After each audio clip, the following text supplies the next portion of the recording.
আজকে আমি দেখাবো ক্ষীর রান্না, বাচ্চাই ক্ষীর, তার সঙ্গে বাচ্চাই পরোটা। প্রথমে দিয়ে দিচ্ছি আমি এটা 250 মতো দুধ নিয়েছি, দুধটা আমি দিয়ে দিলাম।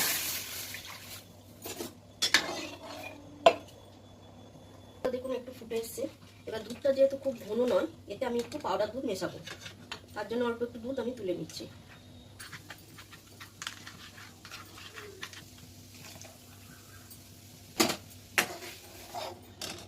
দিয়ে দিচ্ছি অল্প একটু খোয়া ক্ষীর, দিয়ে দিচ্ছি পেস্তা, আমন্ড, কাজু কুচনো,